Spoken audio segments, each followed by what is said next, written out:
Hizi vitu ambazo mnafanya kupitia kifua, kupitia kuvuruga, because you are just able to get numbers, you want to get the deputy president out, you want to get his allies out of office. Hatuko tunalazimisha kukaa kwa hizo kamati.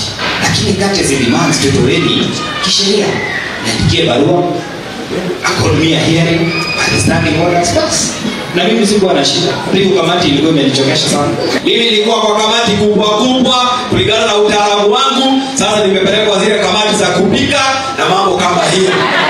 Sasa wametufuata, wanataka kumaliza ligi G, alafu sasa wamalize jeshi yake. Rais Ruto anakuambia sisi hatuko na wewe.